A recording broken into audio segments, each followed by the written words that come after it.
So when you get on the airplane, they ask you, are you sure this is the city that you're going to? Are you going to Houston? This is the workshop on Buddhist contemplative practices. We're calling it Boundless Goodwill. If you were intending to be someplace else, then you might want to go find that flight now. Otherwise, I think it's time for us to take off.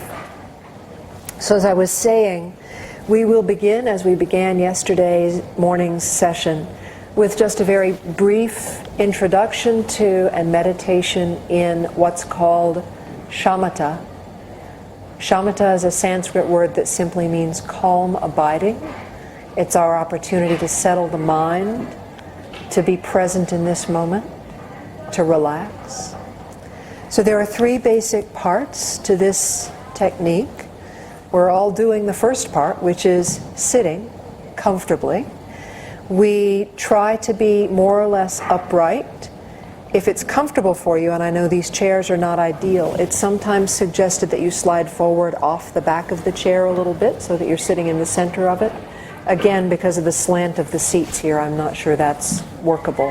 The main thing is to be as upright as you can be. The legs, I hope everybody's legs are comfortable. It's great that you all have something to put under your feet. The idea is to give yourself a stable base here so that there's no strain in your hips or in your knees. Out of that, the back comes upright but not rigid. Good morning. Come in. We're just starting.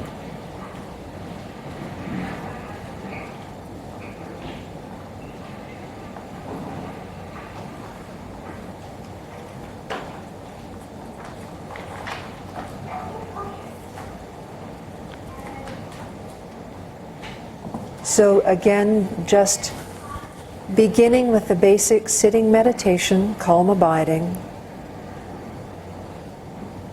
The back is upright. The legs are comfortable and relaxed. The hands are resting comfortably in our lap. Some people will actually put them on their thighs like this, that's fine. You could let your hands hang to one side. Simply letting your shoulders relax, letting the weight of your arms be in your hands, and then just bring them up to where they fall naturally on your lap. Hopefully what that does is to help your shoulders relax a bit, to help your arms relax a bit. You may see people sit like this occasionally. That's another way of doing it, and for some of us it's helpful in bringing the shoulders down, whatever you prefer.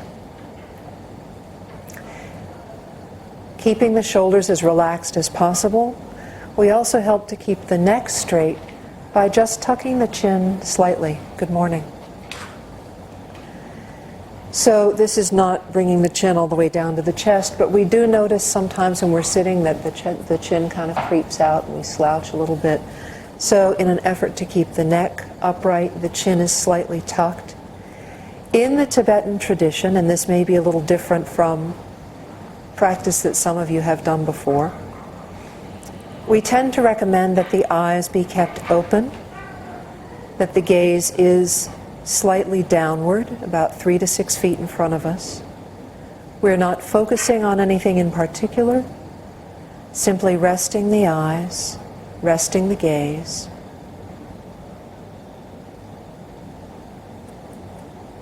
If you find this uncomfortable, sitting with your eyes open, it's fine to close them too. One of our teachers points out to us that we're taking this technique into our lives and we don't go through our lives with our eyes closed. So in the same way, we could learn to meditate with our eyes open, but that's really entirely up to you.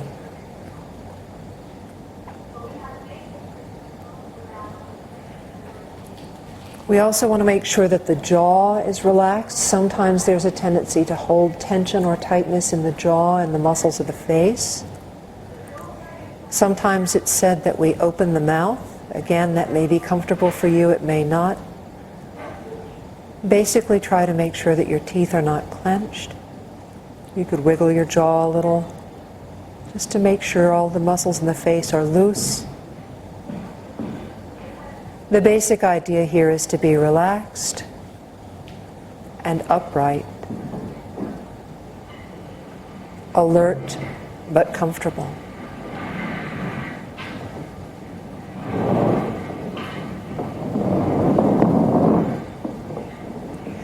So in this posture, we begin to bring our awareness to the breath, simply noticing as we breathe naturally. No need to breathe deeply. No need to force any particular breathing technique.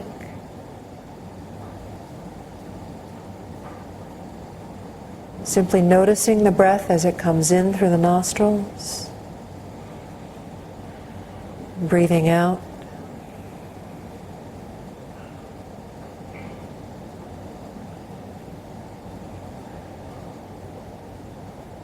As we find the breath and bring our attention to it, we could begin particularly to work with the out-breath.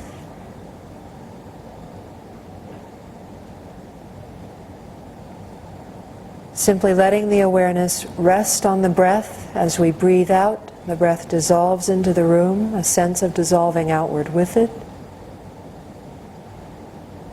The body breathes in on its own.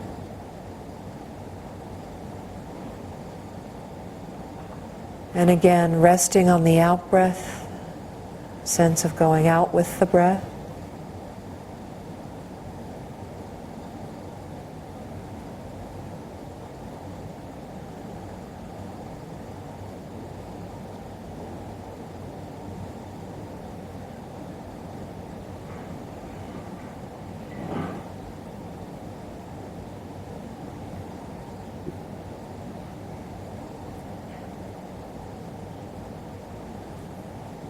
Working in this way with the posture and the breath, we might find that thoughts begin to come up. That's absolutely no problem. We're not trying to get rid of our thoughts. We're not trying to cultivate our thoughts.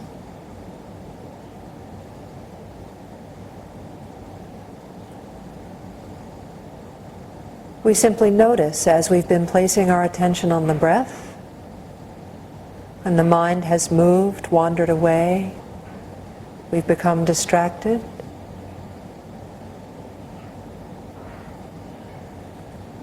We just notice that and come back to our home base, our breath, this moment.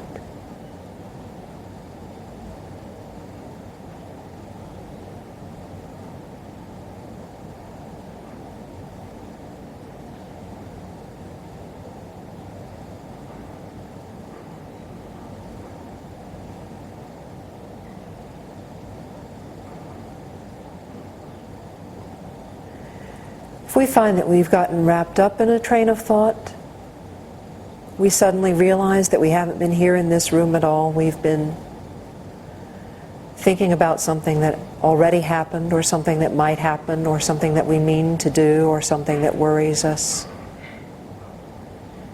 If we find that we've become really distracted from this moment, that's not a problem.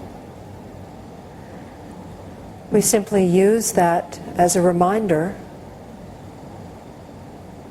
to come back. And the way we do that is by labeling the thought. We simply say, thinking.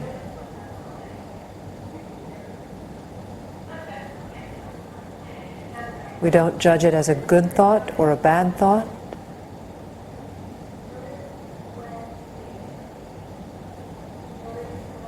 We just let it remind us, thinking. And as we say that gently to ourselves, we come back to the breath.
So again, welcome for those of you who joined us as we were beginning. It's nice to have everybody. Let's see. I know now Kathleen. I know Renee. I know Fran. Anne. And you are? Betty. Eileen. Janine. Barbara. And seated in back is Ani Trime, who is my first best teacher and the leader of our Princeton Buddhist meditation group. So it's nice to have her here. I know there was at least one person who was not able to be at yesterday morning's plenary session when we did some contemplative techniques that might have been a little similar to this. Were others, did anybody else miss the plenary yesterday morning? Okay, great. A question was asked yesterday, isn't this kind of practice which we're about to do sort of like metta meditation? And the answer is it's very much like metta meditation for those of you who know what that is. And if you don't worry, we'll talk in some detail about what metta is in a few minutes. But how many people have had some experience of metta meditation? I see some nodding heads. A couple. Okay, good. So, what metta means in Pali, which is the language, some say, of the original teachings of the Buddha, metta means loving kindness. And another word that you'll hear for this, same word actually, is the Sanskrit word maitri. Don't be thrown. Metta, Pali is to Sanskrit sort of the way Italian is to Latin. So metta, maitri, same word. They both mean loving kindness. Why would we practice loving kindness, particularly as people who are committed to some sense of social justice and equity and action in the world? Well, yesterday, for those of you who were there, I quoted one line from one of the Buddha's early teachings, which says, "With our thoughts we make our world." And if you have your little book handy, you see that in fact the full text that line comes from is reproduced inside the front cover. So we could actually look at that together. It says, "All that we are is a result of our thoughts, made up of our thoughts, and founded on our thoughts.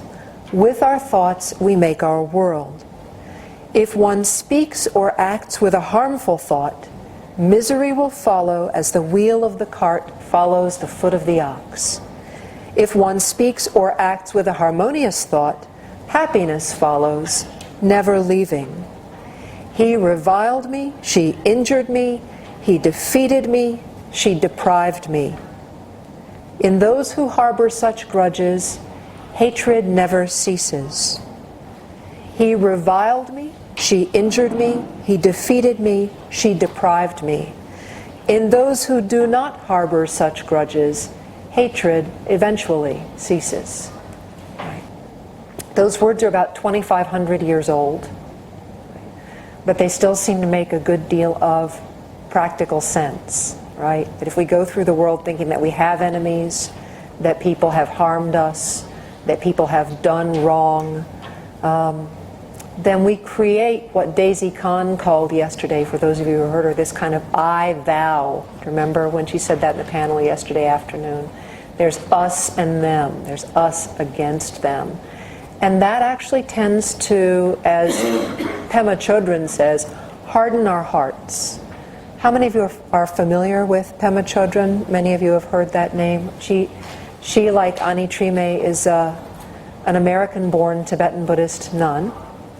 And you may have seen her little book out on the table, Practicing Peace in Times of War. Just want to read you a section from the beginning of it, which says, "War and peace start in the hearts of individuals. Strangely enough, even though all beings would like to live in peace, our method for obtaining peace over the generations seems not to be very effective, we seek peace and happiness by going to war.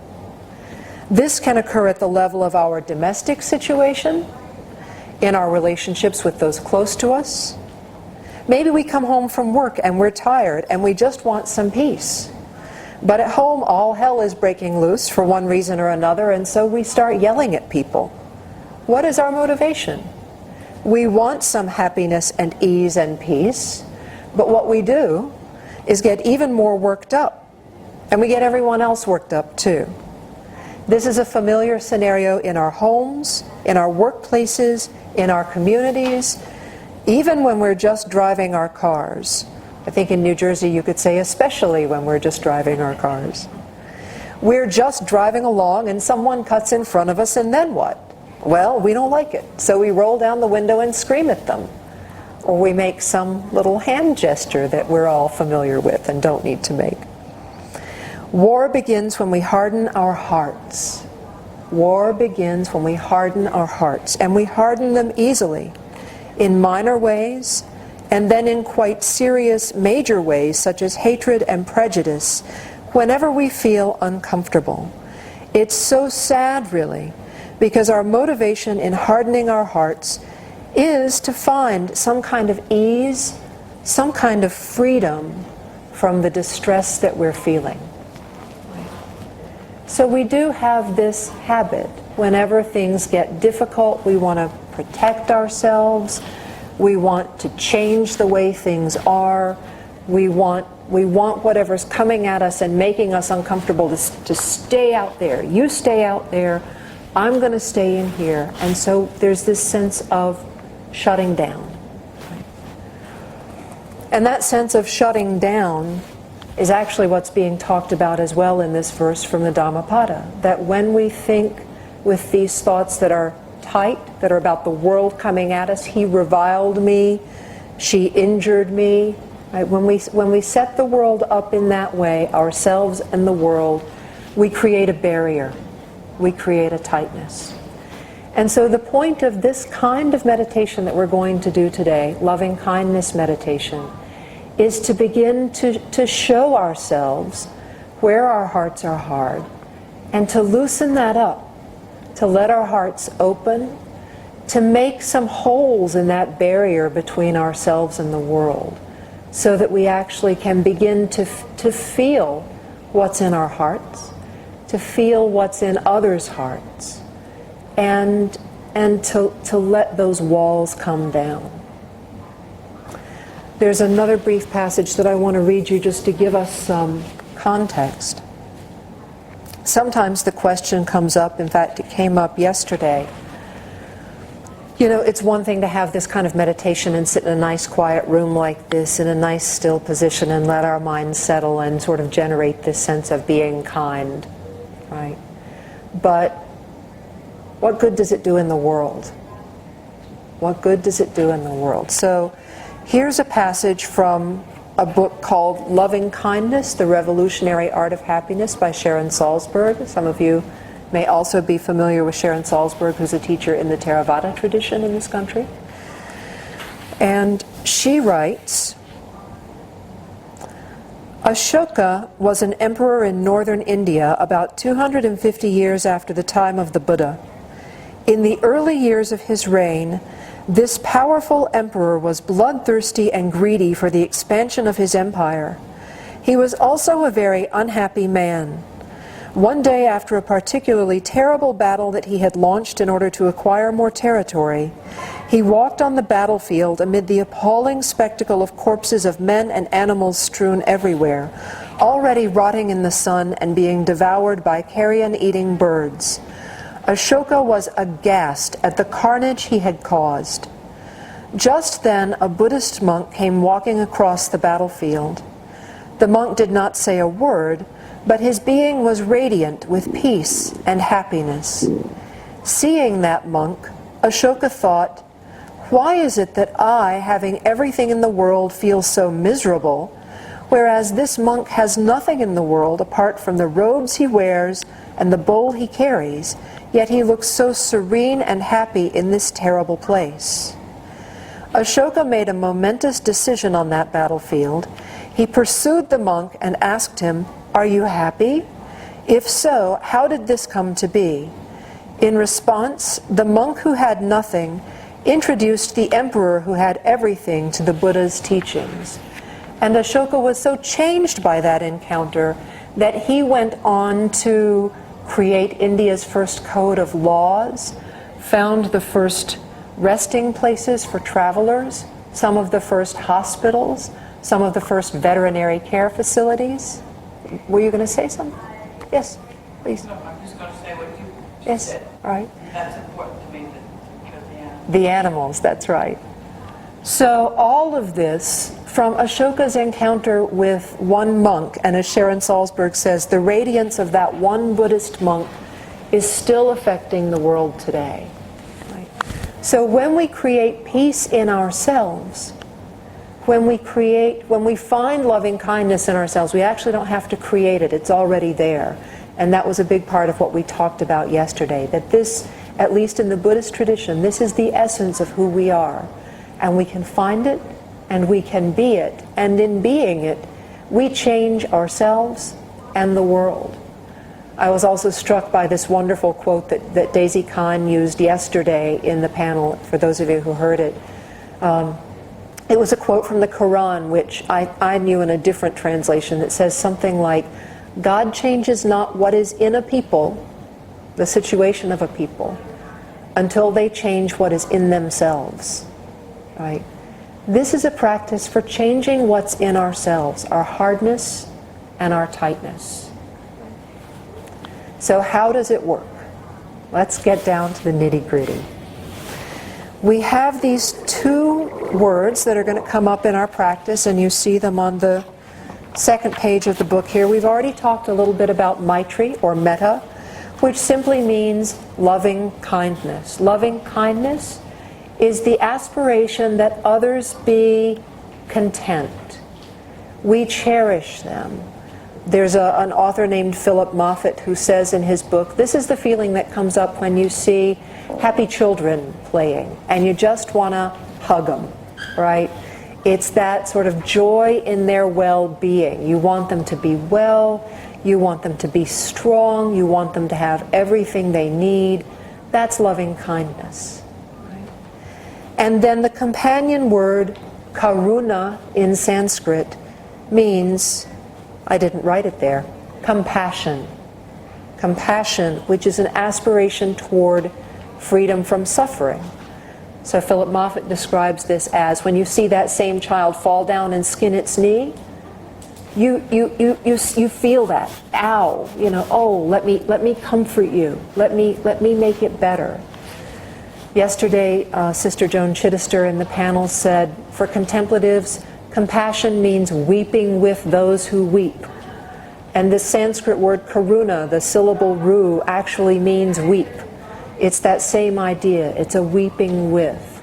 So these two powerful principles, loving kindness, wanting others to be well and content and happy, and compassion, wanting others not to suffer, are the principles that we begin to work with to soften up our hearts. So the first of the practices that we'll do is called the Four Limitless Ones. If you turn to the next page.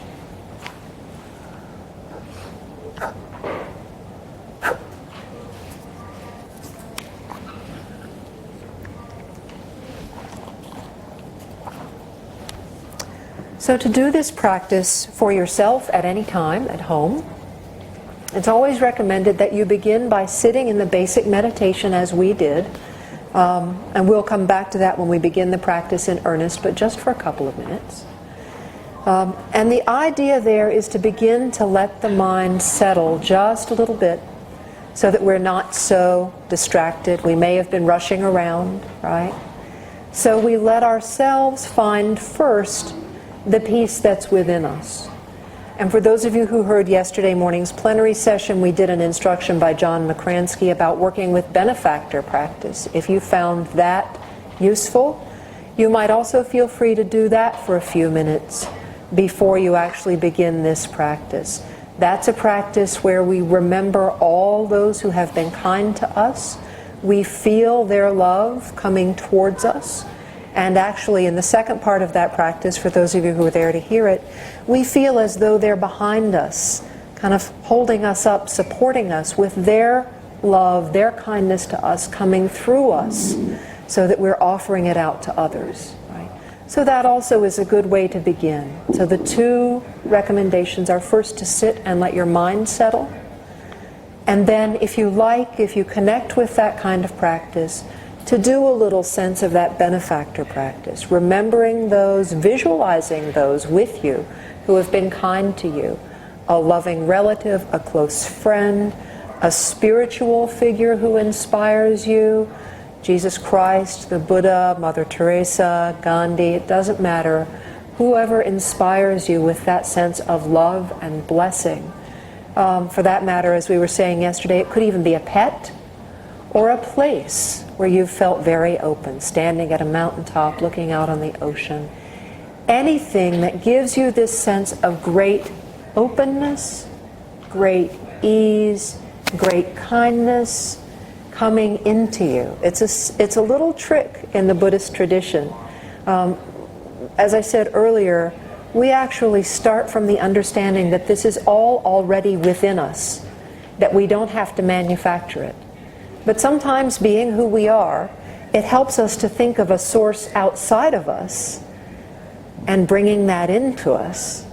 It's like looking in a mirror and seeing your own reflection, and then you say, oh yes, that's me, right? In the same way, we imagine this love coming into us, and it reminds us, oh yes, that's me. I have all of this inside me, and it's endless. I could offer it all day and all night for the rest of my life, and it would never diminish this great reservoir of peace and love that's inside me. So we begin to connect with that through this practice. So let's read together the four limitless ones, which are on the right-hand page there. May all beings have happiness and the cause of happiness. May all beings be free from suffering and the cause of suffering. May all beings never part from happiness beyond suffering. May all beings rest in equanimity, free from attachment and hatred. So we've already talked a little bit about what the first two of these are. May all beings have happiness and the cause of happiness. This is Maitri, this is metta, the wish for loving kindness, the wish that others be content. May all beings be free from suffering and the cause of suffering. This is the wish for compassion, that others not have the pain and the struggle. And sometimes we adapt these words. In fact, when we do this practice in a few minutes, we're probably going to say, may all beings have contentment. May all beings be free from struggle. Right? So if you connect with words other than what are here, you're welcome to use them. The third one, may all beings never part from happiness beyond suffering. Sometimes there's a question about this one, because we just said in the first one, may all beings have happiness. So how is that different from may all beings never part from happiness beyond suffering? The difference, and this is one reason why we use contentment sometimes when we say the first one, this one really does mean joy, the great upwelling of joy. Not just do you have enough, is everything good with you, but are you delighted? Do you have the things that make you say yippee and want to jump up and down? It's wishing beings to be joyful in that way. And then the fourth of them, may all beings rest in equanimity, free from attachment and hatred. In English, often when we say this word equanimity, we mean unflappability, right? The Pali word upekkha, Sanskrit upeksha, means balance, right? We extend the meaning of that word outward just a little bit in this practice, so that equanimity means not only just we can handle whatever comes at us, but also we can handle it from whatever source it comes from. If it comes to us from somebody we love, We can take it. If it comes to us from somebody who's difficult for us, we can take it. If it comes to us from an easy situation, that's workable. If it comes to us from a painful place, that's workable. Whatever's coming up, we have balance. We have that place within us. We can find that and we can wish that for all beings. So these are said to be the 4 immeasurable ones, the 4 limitless ones. They are also sometimes called in Sanskrit, and this is particularly true for the Theravada, which is the South Asian Buddhist tradition, they are called the Brahma Viharas, which literally means the abodes of the gods. These are the heavenly places. When we find these places in ourselves, we're in paradise, and we create that paradise around us. Right? They're called limitless for 2 reasons. One is because when we practice them, as we will start to do in just a moment, we imagine practicing them for all limitless beings. For the people we love, for the people we don't know, for the people we can't stand, for the animals, for the little bug that was walking on my arm a minute ago, for people that we've never met, for all of the beings all over the world. Limitlessly, we practice for those. And the second reason why we call them the 4 limitless ones is that as we learn to extend our hearts out like that further and further, we realize the limitless quality of our own hearts. So as I was saying a few minutes ago, we find that place from which we could offer this kind of loving kindness and compassion 24/7 and never run out of it, because it's who we are. It's limitless. So the instructions for the practice are like this. We're going to take the first one of these, may all beings have happiness and the cause of happiness. We're going to change the words slightly so that we're saying, may all beings have contentment and the cause of contentment. And we're going to start first with ourselves. So let's come back into our meditation posture. You see the instruction that's written there says, begin always with yourself. And this is important because this is that place that we were working with yesterday of finding that we have enough, that we are enough. If we don't feel that we have enough, we can't be of help to others. Right? I'll quote again the line from Pema Chodron that some of you heard me use yesterday. It's like that thing on the airplane. We're back to airplanes again. Where they say, when the oxygen masks drop out of the ceiling in an emergency, put your own on before you try to help somebody else. So when we start this practice with ourselves, we're putting our own oxygen mask on first.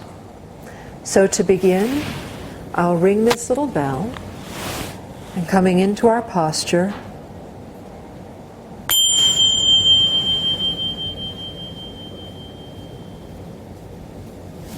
we say on the in-breath, may I have contentment. On the out-breath, and understand the cause of contentment.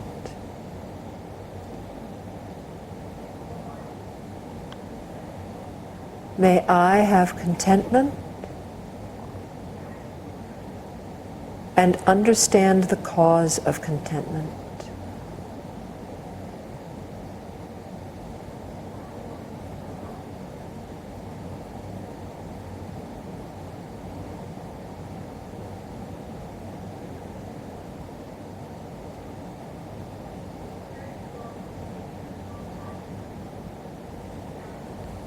As you do this, finding whatever sense of contentment there is for you, what does that mean? Really allowing yourself to feel that contentment. May I have contentment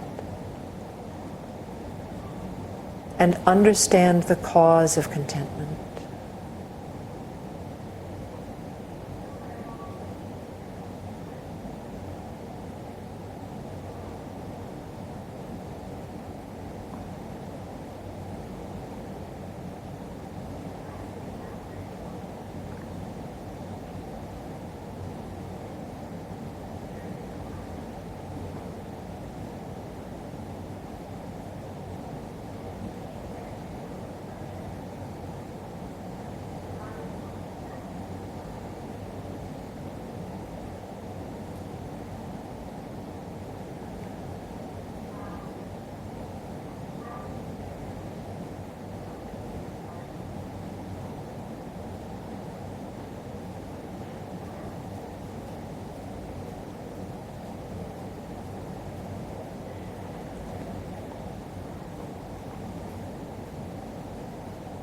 And now remaining with ourselves, but shifting to the second, we say, may I be free from suffering. Or if you like, you may say, may I be free from struggle. And understand the cause of suffering or of struggle. On the in-breath, may I be free from suffering. And understand the cause of suffering.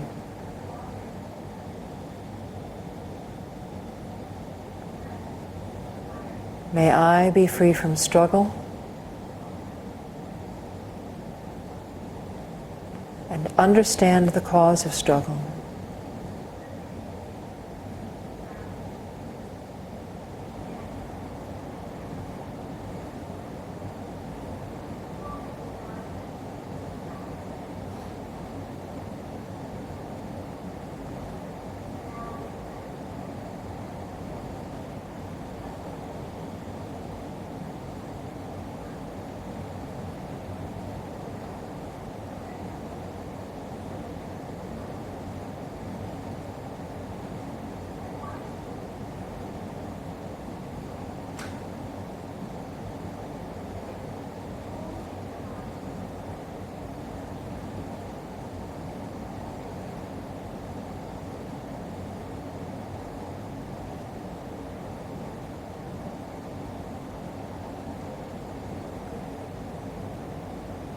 And now continuing through the practice, we think of someone who is very dear to us. Could be a partner, spouse, a brother or sister, close friend, a pet.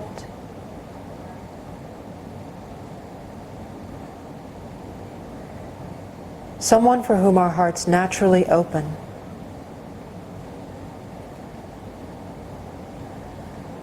And we say to this person, as if they were sitting right in front of us on the in-breath, may you have happiness and the cause of happiness. Or may you have contentment and the cause of contentment.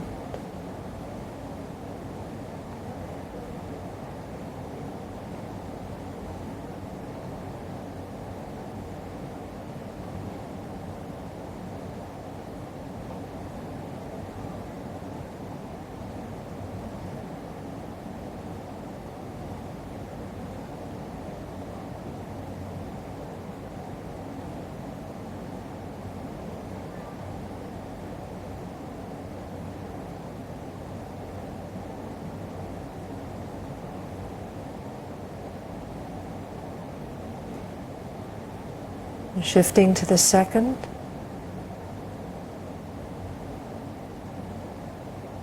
May you be free from suffering or struggle and the cause of suffering. Speaking to that loved one with our hearts open as if they were right in front of us right now.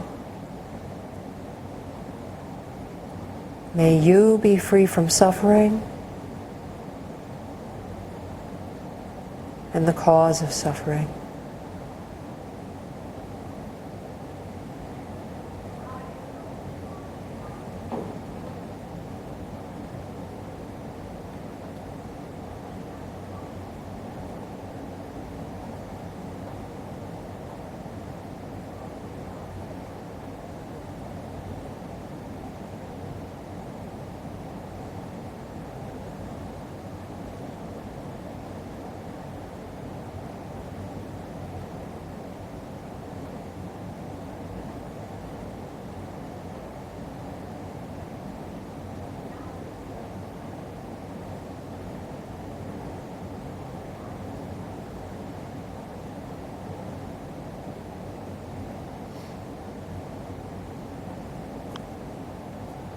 And now once again we change the person that we're working with.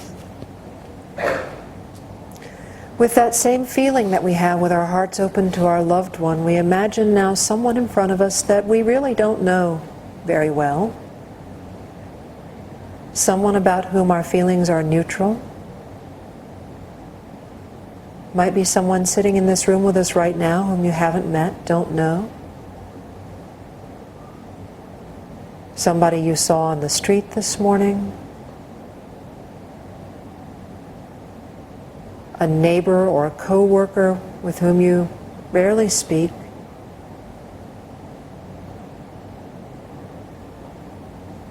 We visualize that person sitting right in front of us. If we can, with the heart as open as it was to our loved one, remembering that that person too is beloved by someone, we say on the in-breath, may you have happiness and the cause of happiness. May you have contentment and the cause of contentment.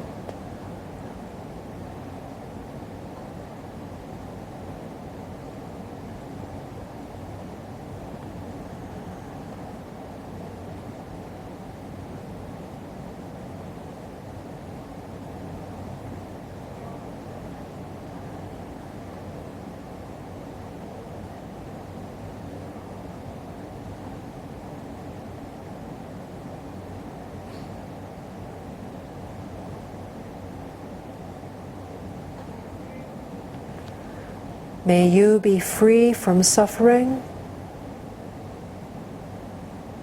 and the cause of suffering.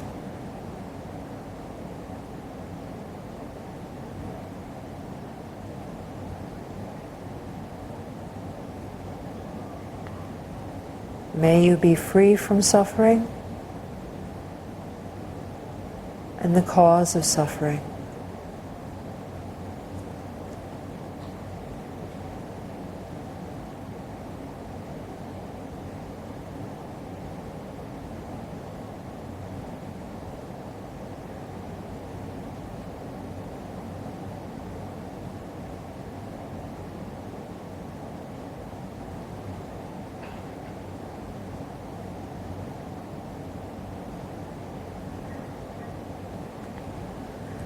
Now a little more challenging. Now we imagine seated right in front of us someone who's difficult for us. Someone who irritates us, pushes our buttons. Someone whom we feel has hurt us.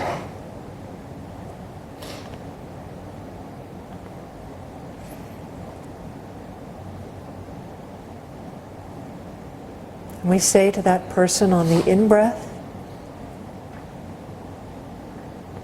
may you have contentment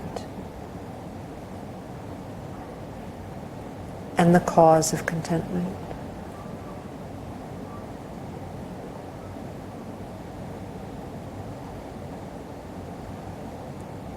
With whatever feeling arises, may you have contentment and the cause of contentment.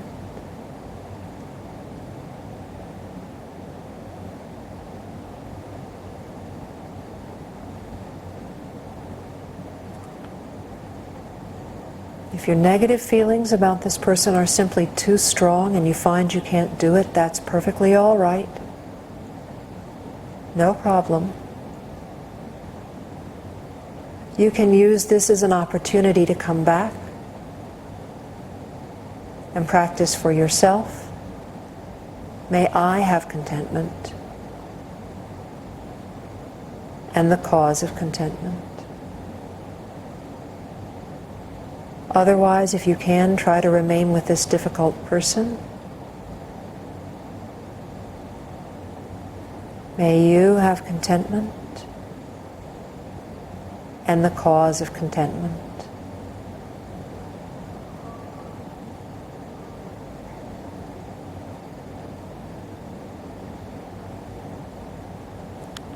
May you be free from suffering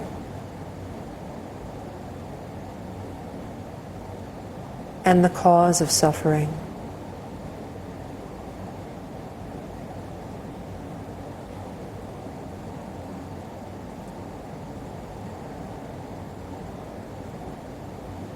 May you be free from suffering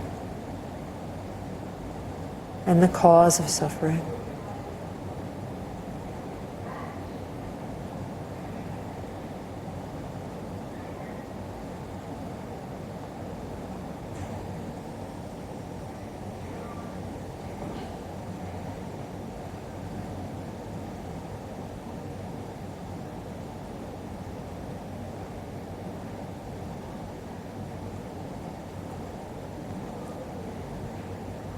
From this place within us that's full of love, kindness, openness, and wisdom,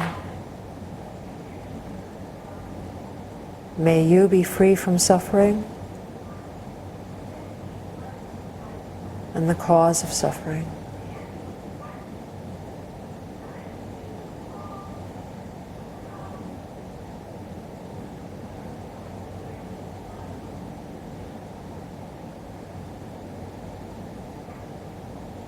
And finally, as best we can, now imagining all of the people in this room, in this building, at this conference, in this town, at this very moment, billions of people going about their lives,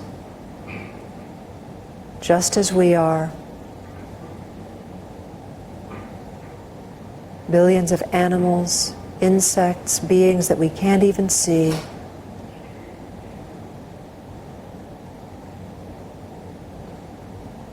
As best we can, extending our hearts out that far to say, may all beings have happiness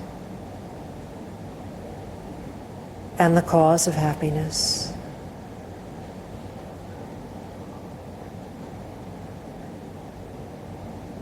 May all beings have happiness and the cause of happiness.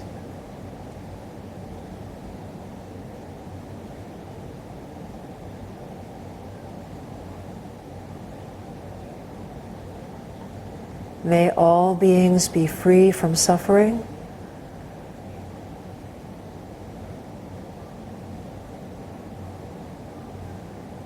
and the cause of suffering.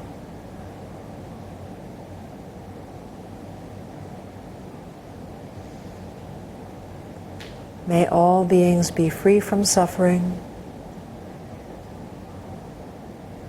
and the cause of suffering.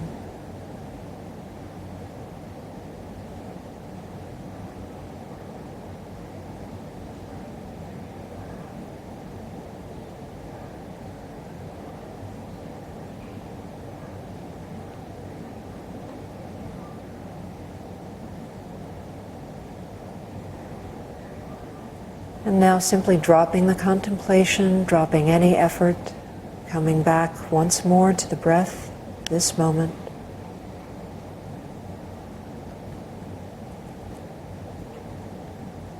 Noticing the feeling in our minds, in our bodies. Just resting here in this moment, just as it is.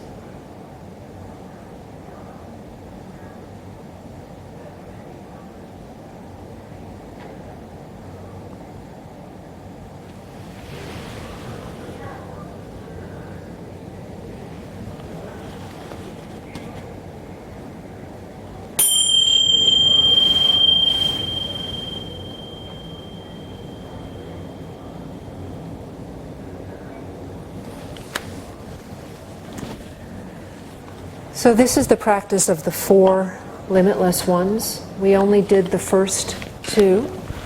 There are many ways that you could work with this. You could just take the first one, for example, depending on what kind of time you have, and go through it for yourself, for someone dear to you, for those who are neutral in your life, for those who are difficult in your life, if you can, and for all beings. You might feel the need, if you're having a sense that there's not enough within you to do this, you could just work with all four of them: contentment, freedom from suffering, joy, and equanimity for yourself. Sometimes you might need to do that for a while before you feel that you can begin to extend to others. Again, it's always recommended that you sit and let the mind settle a bit before you begin this practice. And it's good if you can, just as we did at the end, drop the contemplation and rest for just a few moments as well. You could do each one of these for 10 breaths or so. It doesn't have to be a long period of time. That's about what we were doing, 10 breaths for each of the ones that we did. We will in a moment take a break, but questions or comments first about how this went? How was your experience of it? I kind of found incredible joy in being joyful enough to offer others joy. Something open. Yeah. Yeah. That's when you begin to work with this in this way, the kind of your joy and others' joy are not different. They're not separate things. Especially to people I don't particularly like. Mm-hmm. It's amazing. Yeah. When you first begin to have that sense, and it might take a while of working with these practices before that becomes accessible to you, that there really is a boundless well of this in you. That you're not going to run out of it, that you're not going to be hurt by wishing others joy. It can be very joyful and very liberating would be the word we would use.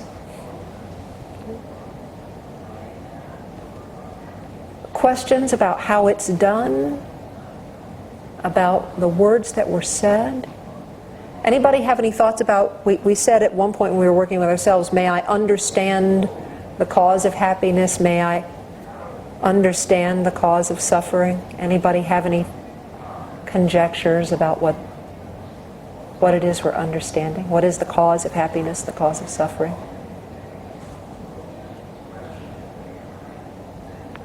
We were saying the cause of happiness, I think about Gratitude? gratefulness.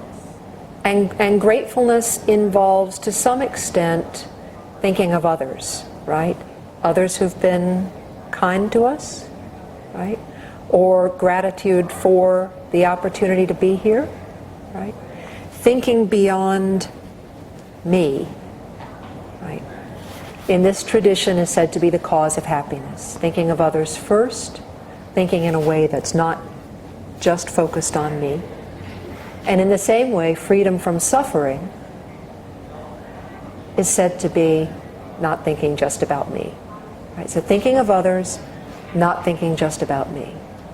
Those are the source in the Buddhist tradition of cause of happiness and the cause of suffering. I'm not sure I understand you clearly. I thought for me, the cause of happiness, when I said the cause of happiness, the cause of suffering is myself. Because I cause my suffering. I cause my unhappiness. Well, this also is true, but you are certainly the source of your happiness and your suffering.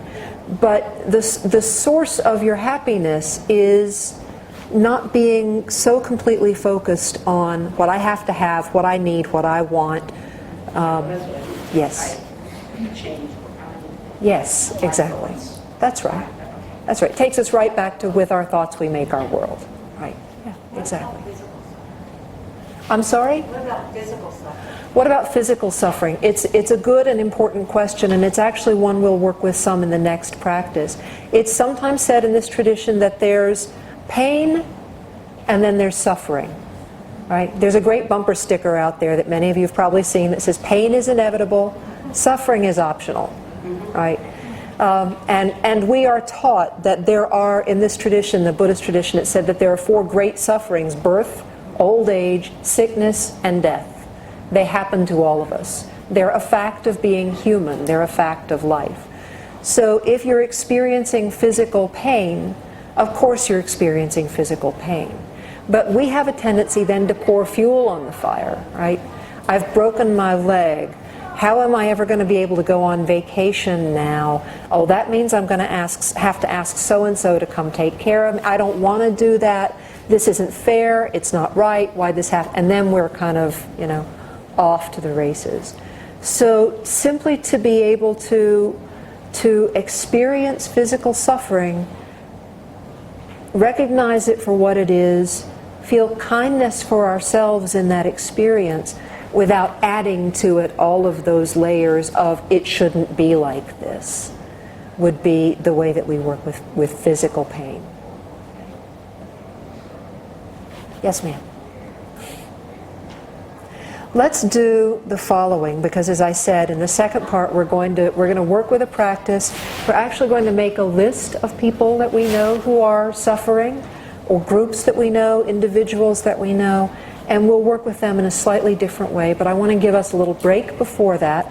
We're going to do two things. We're going to do a very brief mindfulness of body exercise, which is not at all strenuous. Will give us a chance to stretch a little bit. And then we're going to take a very brief bio break. Okay, so we could stand up where we are.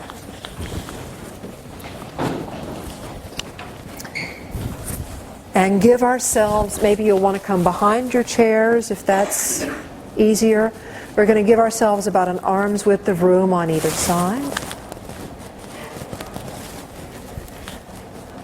So as I said, we call these mindfulness of body practices. Just as when we're sitting in meditation, we bring the awareness to the breath. In these exercises, we bring the awareness to the motion of the body. We typically begin with a bow. Then the hands come to the knees and we simply make circles on the knees.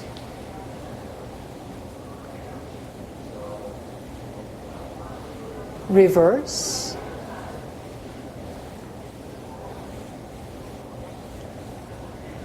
And stop. Now the knees themselves make circles.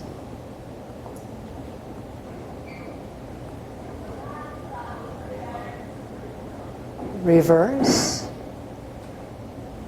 And again, simply letting the awareness rest here in this sensation of this motion. And stop. Now we stand and the hands come to the top of the hips and we make circles with the hips.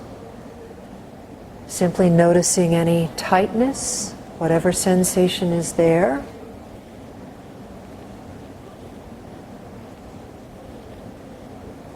Reverse. If there's any thought that comes up, this is strange. Why are we doing this? What must this look like? Just notice that and come back to the motion. And stop. Coming to the shoulders come up, back, and down.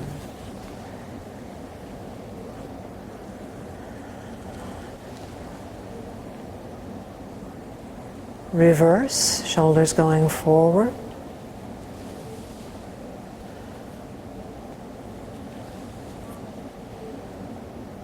Now we alternate. And as we alternate, we notice also the torso is engaged in this motion. Reverse. Noticing how the back is engaged in this motion.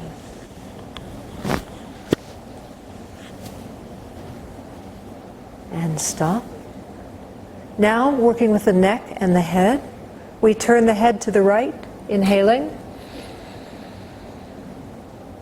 And exhale back to center. To the left. Center. To the right. Center. Left. Center. And once more to the right. Center. and left, center. For the next little set of exercises, which are stretches from the Qigong tradition, this will be home base for the hands. The feet are about shoulder width apart. They're parallel. We let the knees be soft, slightly flexed. There's a sense that we're pressing the ground away through our feet, really grounded. And then we reach up, pressing the sky away with our hands, completely extending, and relax back to center. Next, we press out to the left. The right hand turns up at the armpit, and back to center. To the right, and center. Both sides now, and center. Down in front, and center. To the sides, and center. To the back, and center. And out in front, and center. Now we begin again. Up, relax, left, relax, right, relax, both sides, relax, down in front, relax, to the sides, relax, to the back, relax, out in front. Once more through silently with the breath.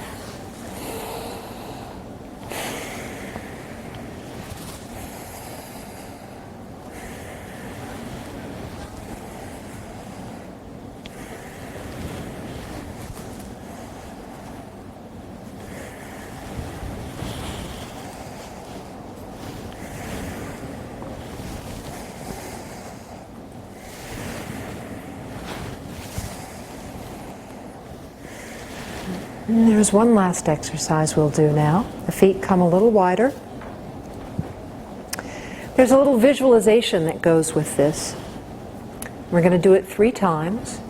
We're going to crouch down with the hands clasped at the heart. If you have difficulty with your knees, you don't have to go very far down. But it's sort of like doubling over around any pain or distress or discomfort in our lives. And then we spring up, and release it. Again, once more, We close with a bow. So for this last little section, we'll be doing a practice that's called Maitri Bhavana. So we already know from our previous conversation that Maitri means loving kindness, the wish for others to be content, to be at peace. Bhavana just means, you can translate it as practice, but in its roots, it actually means something like becoming, right? We practice to become something.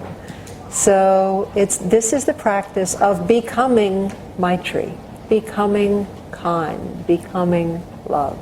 Right? So again, as we do just with the 4 immeasurables or with any practice, we'll sit briefly in meditation to bring us back, to help us be present, to help us be in this moment. Then we're going to take the list that you've written, and we'll read the names of the people on it and the situations that they're in. Now, many of them are going to be in some significant physical or mental pain. Eileen asked earlier, what is it that you do in working with pain? Right. So many of the people on this list are going to be in very difficult situations. Their situations then tend to get tight. One of our teachers says claustrophobic, right? If you, for instance, have been given a diagnosis of some serious illness, you might feel that the world is kind of closing in around you, and it's you and the illness, and you and the illness, and that's all you think about, and So you can imagine that somebody who's on this list who is in a struggle with addiction or with physical pain or with some abusive relationship or whatever it may be, it tends to become the focus of one's whole world, and it feels very tight, right? So when we practice with the people who are on this list, we express our willingness really to feel what that must feel like for them, really to feel that. And we actually have some sense of breathing that in. Now remember, we have this sort of boundless reservoir of kindness and space and love inside us. So when we breathe it in, there's room for it. And in fact, there's a resource for us to send back out whatever sense of openness or kindness or relief we can offer. I ran across a news story last night that I will probably be bringing to this practice today, about a man in Louisiana, some of you may have heard the same story, who was a captain of a fishing boat, and he also did charters.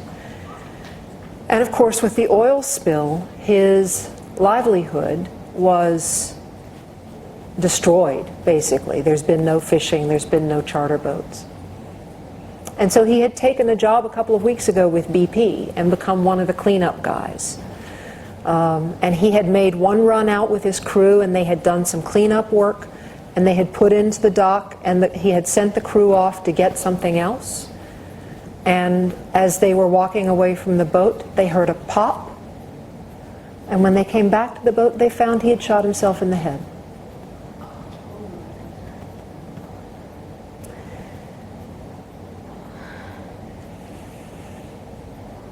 "55, and beginning to think about retirement." And we feel our hearts when we hear this story, right? This is not Hallmark card time, right? There's something in us that says, right? With this practice, we're willing to feel that, right?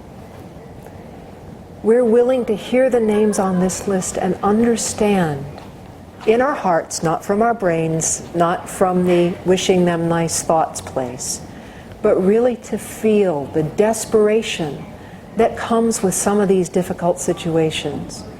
So again, remembering what Sister Joan was saying about compassion being weeping with those who are weeping.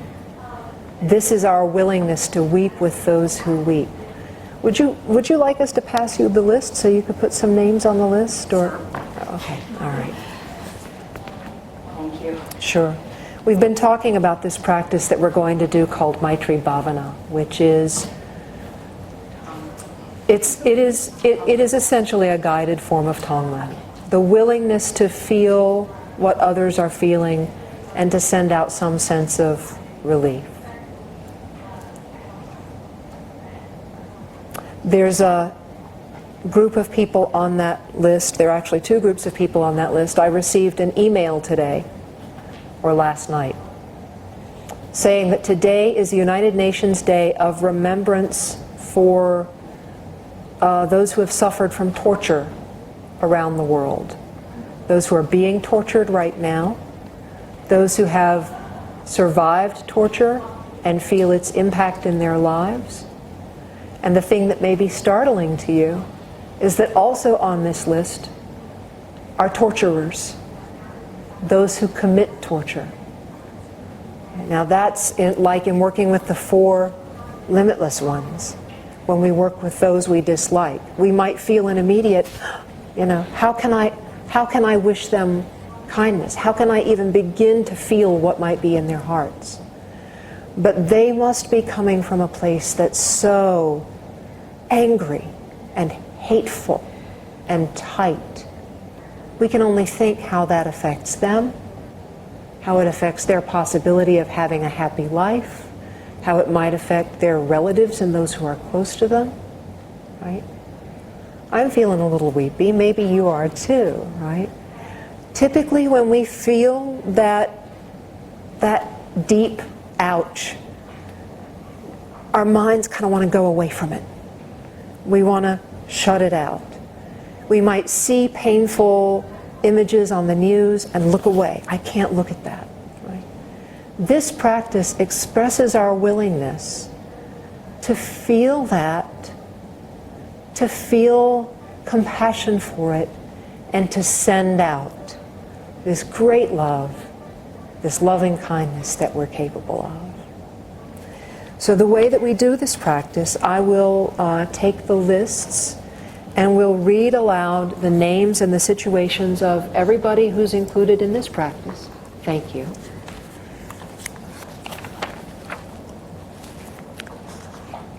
And so we'll work with whatever's coming up, whether it's that feeling of wanting to weep for this person, maybe some sense of identification. Maybe you'll hear a name and say, oh, I've been through that. I know what that feels like. Right?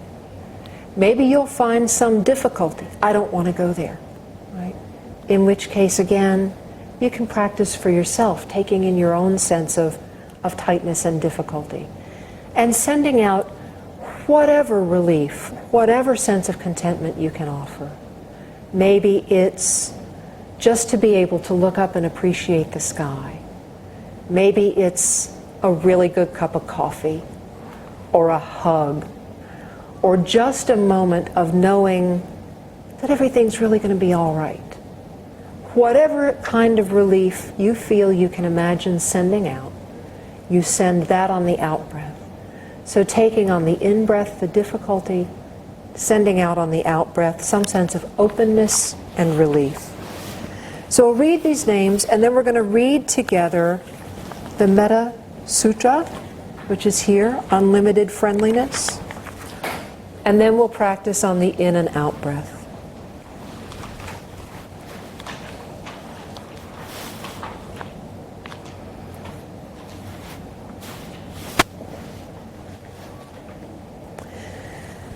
So we'll be practicing for these people and situations. For Tim, who's working with alcoholism. For Khenpo Sewang, whose brother has died. For Lorraine, whose teacher has died. For Donna, who's having mental difficulties and is in recovery. For Barbara, working with severe constipation. For Ron, who is in pain. For the patients of Samaritan Hospice, who have the need of dying well. For Brian, who needs self-care and self-love. For Barbara, who has MS. For Rook with cancer. Nancy suffering with sciatica. For David, the beloved, who is in pain and needs patience. For Mike, who is in difficulty. For all of those suffering from the damage caused by the oil spill in the Gulf. And for all of those who had some hand in causing it. We'll practice for all of these today. So let's read aloud the Metta Sutra.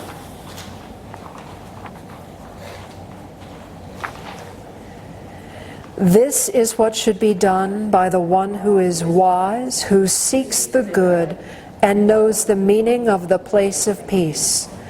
Let us be strenuous, upright, and truly straight, without conceit of self, easily contented and joyous, free of cares. Let us not be submerged by the things of the world. Let us not take upon ourselves the burden of worldly goods. Let the senses be controlled. Let us be wise but not puffed up. And let us not desire great possessions even for our family. Let us do nothing that is mean or that the wise would reprove. May all beings be happy and at their ease. May they be joyous and live in safety. All beings, whether weak or strong, omitting none, in high, middle, or low realms of existence, small or great, visible or invisible, near or far away, born or to be born, may all beings be happy and at their ease.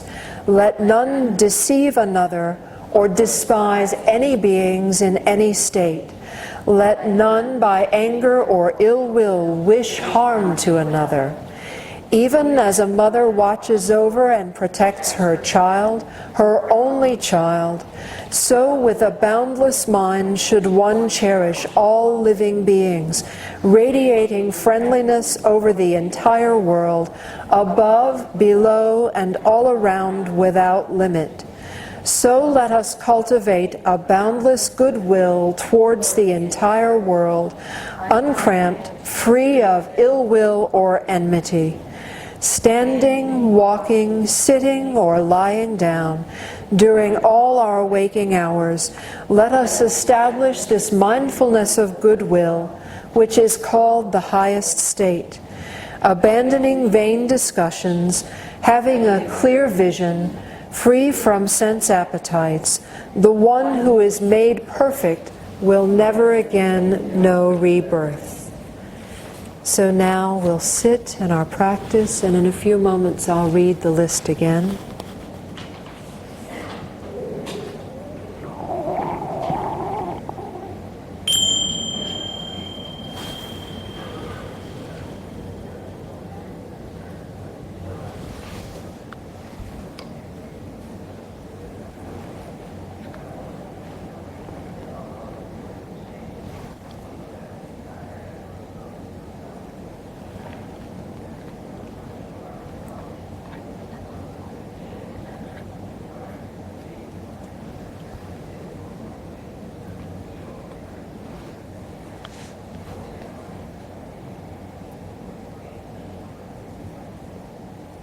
So again, working on the in-breath to take in a sense of whatever struggle is happening with these individuals and with others that we may know of.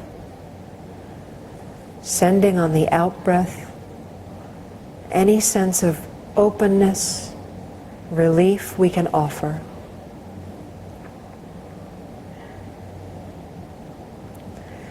We're practicing for Tim, who's struggling with alcoholism.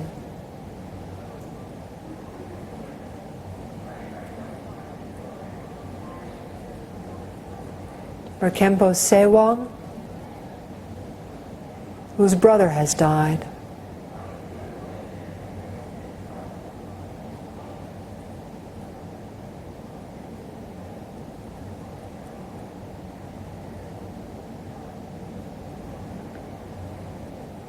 For Lorraine, whose dear teacher of many years has died.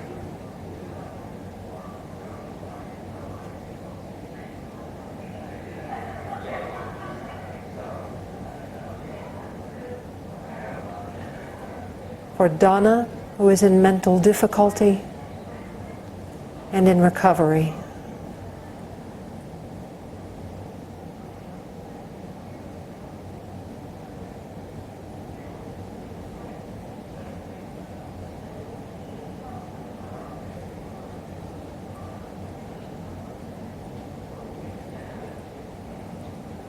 For Barbara, who is in pain and distress with severe constipation.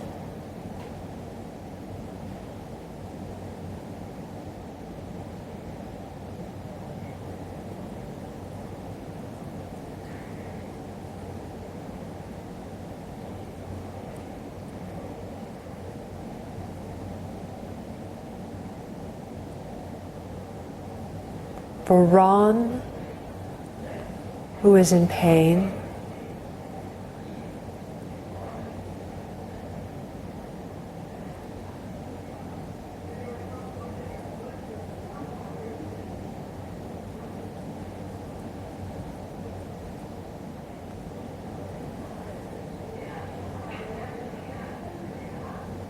For the patients of Samaritan Hospice who are in need of dying well.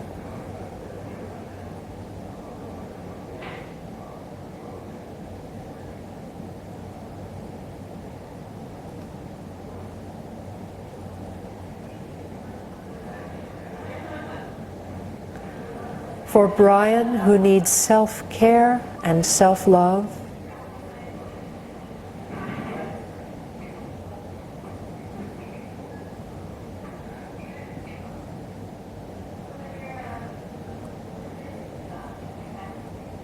For Anne, working with loss and sorrow in a relationship.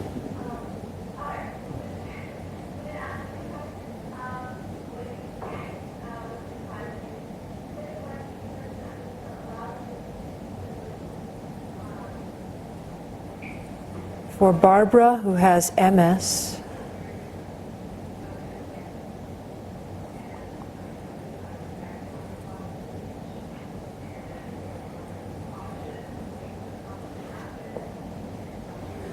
For Rock, who has cancer.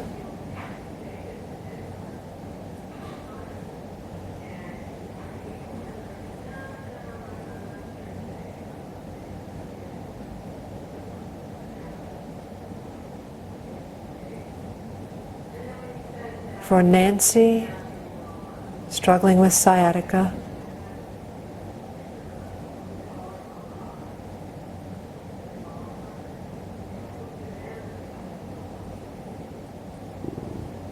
For David, the beloved, who is in pain and needs patience.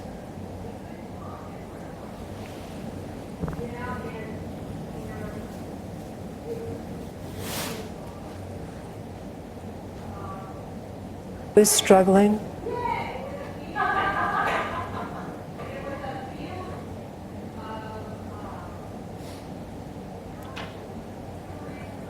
For all of those individuals in the world who are being tortured or who have survived torture.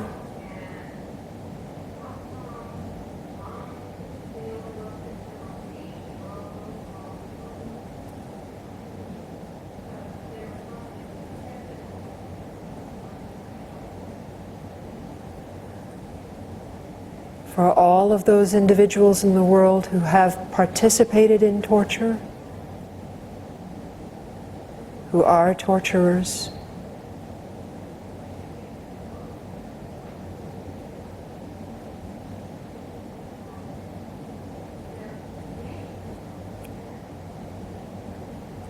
For all of those people and beings in the Gulf who have been so affected by the oil spill, who have lost lives, jobs, so much.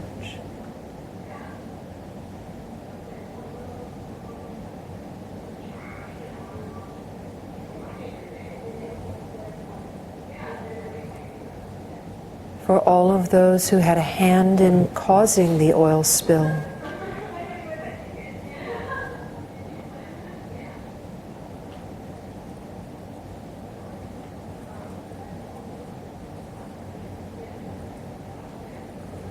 For any other beings, people, animals you can think of, not on the list, we know to be suffering.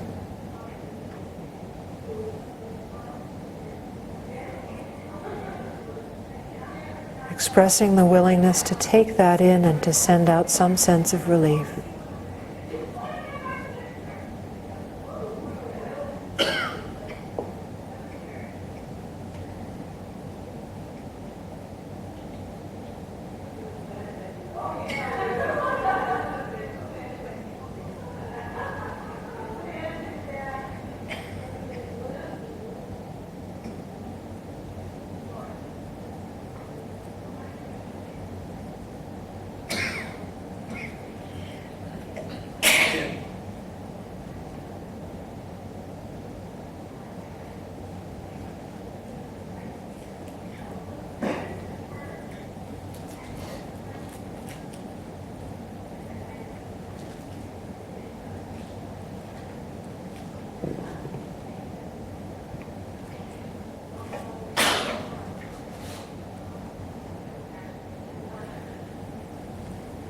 And now again, simply letting go of any deliberate effort.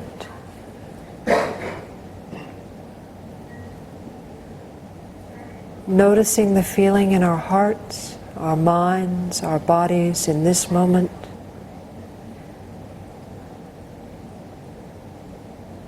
Resting here.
So this is the practice called Maitri Bhavana.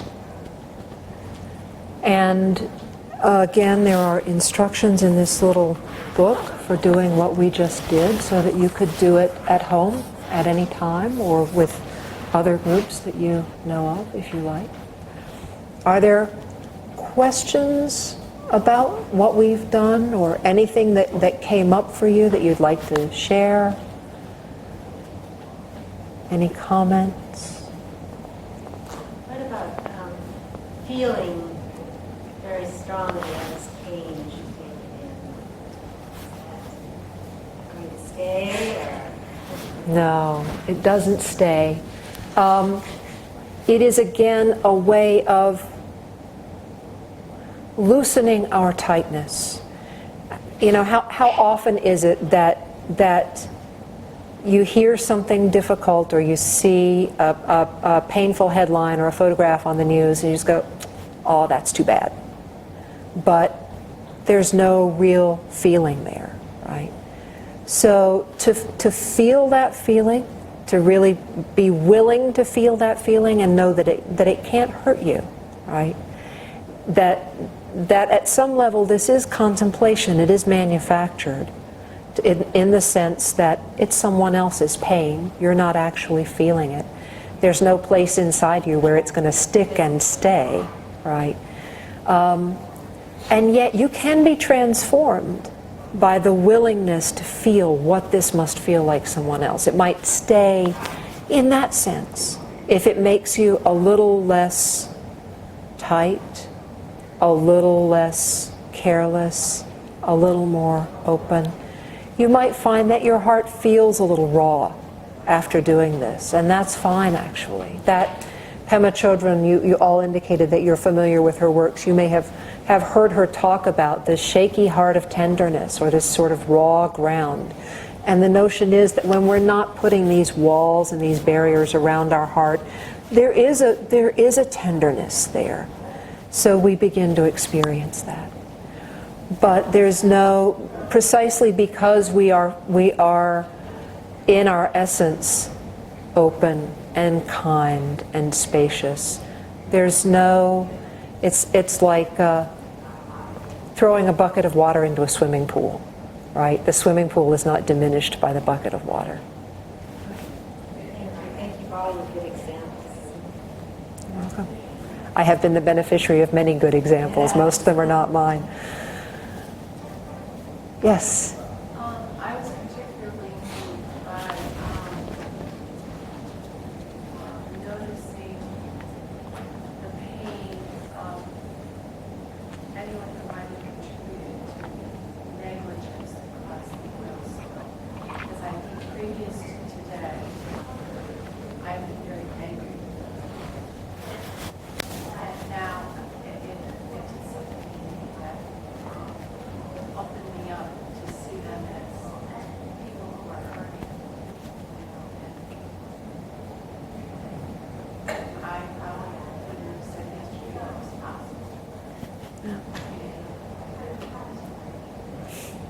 You can thank yourself, actually, because you did that. That's what we begin to find. We come right back again to, with our thoughts we make our world. Those people at BP is a thought, is a world that we create, that we can set ourselves against. But when we begin to think about the fact that, most of them did not wake up in the morning and say, today I'd like to destroy the Gulf of Mexico. They might have awakened in the morning and said, I want to make more money today. And that's terribly unfortunate because it led to this kind of negligence that they now have to live with. So there's some element of pain perhaps there, except for the most callous of them. And even for the most callous of them, we could think, what a terribly sad place to be in that you can't feel that. So at doing this practice, we begin to loosen up our hard hearts, our categorical ideas about those terrible people, which is just our idea.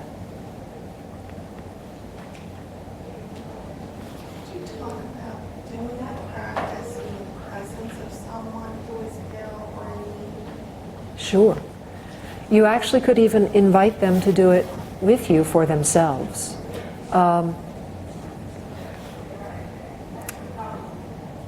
To let them express to you, rather than you're sort of describing to them what their situation is, and to really be willing to take that in, to sit with it, to sit with them and experience it, and to send out to them in person whatever sense of openness or relief.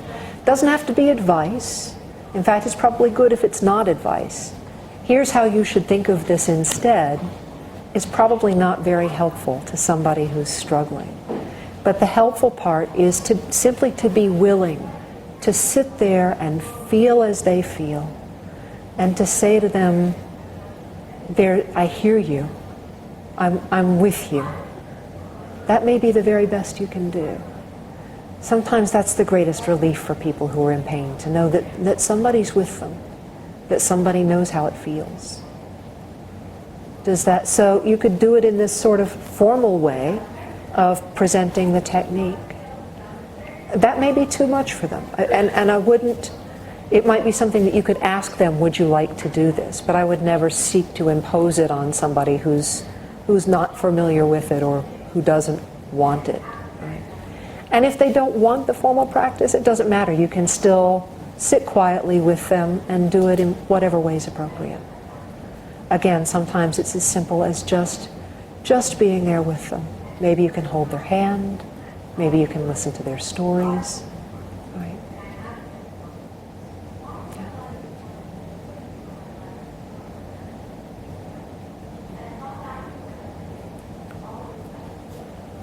Breathing in, breathing out. Yes, just to breathe in and breathe out with them.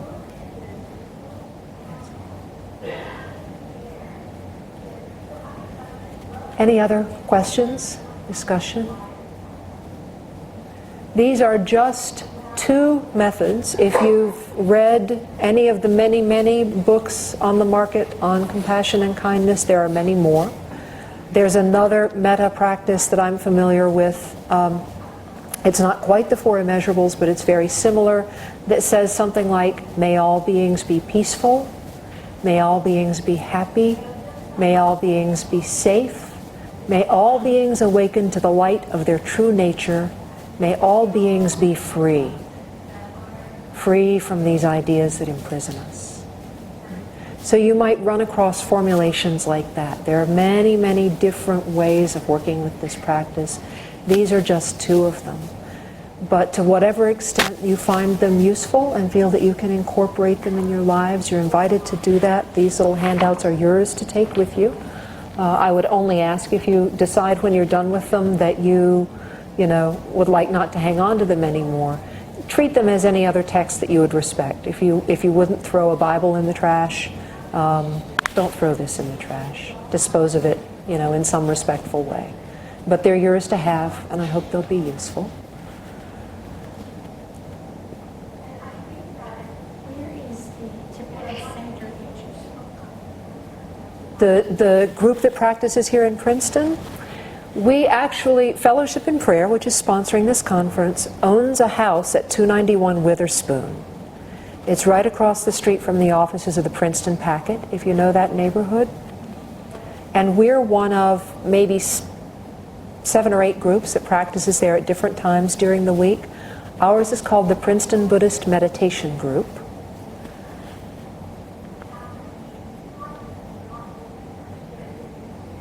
And we practice every Sunday at 12:30 and every Thursday night at 7:30. And we actually have a website. If you have access to the internet, our full schedule is on there. It's www.princetonbuddhist.org. So if any of you are local and would like to come and join us, you're welcome anytime.